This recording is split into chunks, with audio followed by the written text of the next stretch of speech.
Nobody in their wildest dreams thought that the Texans were going to move up to 3 and draft back-to-back their quarterback and probably one of the top defensive players in this year's draft, Will Anderson. What were your thoughts when the Texans moved up for Will Anderson? Daniel Jeremiah put that actually in his mock draft, so I kind of started paying a little close attention. I had Houston sticking with C.J. Stroud this whole time. I thought a lot of the S2 stuff. Not sure if he, is on the same level as Will Levis, Anthony Richardson.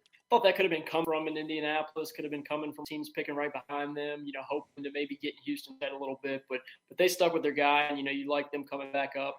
They have plenty of draft capital over these next couple of years. So being able to trade that pick for next year and still be in the first round, I think is huge for them. But this is a franchise-changing draft for them. They get a guy who I think has all the qualities to be a legit franchise quarterback for their team, and they get a premier blue chip player in Will Anderson who can be your next version of Mario Williams, who's a guy who had a lot of success for them for a long time. So I love what Houston's done. I like the aggressiveness, and they're a team that needs to be aggressive. Anthony Richardson going to the Colts with Shane Steichen, who obviously was the offensive coordinator with Jalen Hurts last year, and a year he was an MVP runner-up, obviously went to the Super Bowl. Do you like this fit for the Colts, Anthony Richardson? I like the fit for the Colts, definitely not on the Anthony Richardson hype train.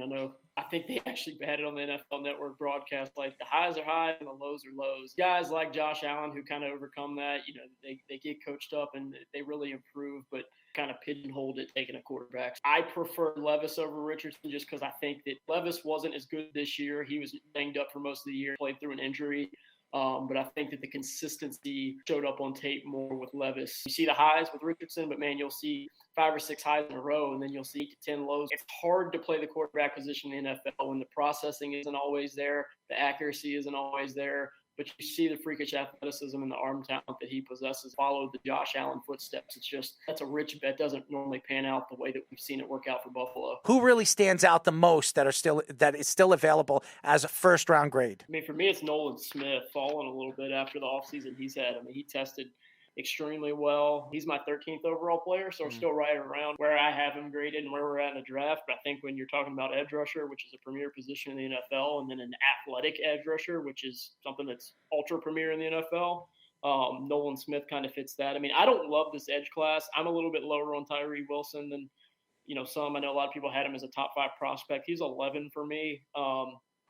So I don't hate him, but I think he's like Marcus Davenport for me, the guy that the Saints drafted out of UTSA 4 or 5 years ago, where he's big, long.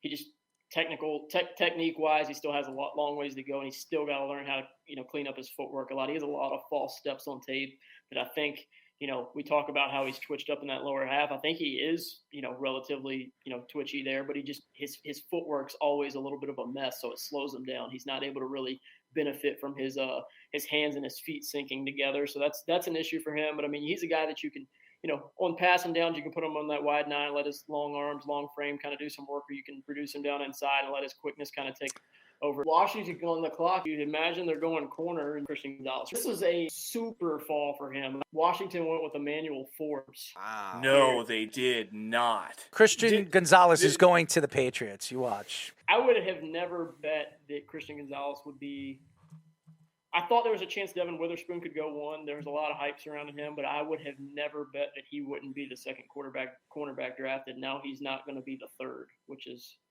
probably just that's a stunner. Kind of, you could see a Forbes I don't even consider him falling. I think he went probably early, but like his weight. You could see a Devin Witherspoon falling because he's small. He's a smaller dude that didn't get to test much because I think he had a hamstring injury that he was nursing this offseason. Gonzalez was healthy. He transferred he had really good tape at Colorado too. Like that was the thing. He was at Colorado the last 2 years and had really good tape, like first-round player at Colorado, transferred to Oregon, backed it up with 4 picks, played awesome, stayed healthy, tested well, length, size, ball skills. Like it's a stumper.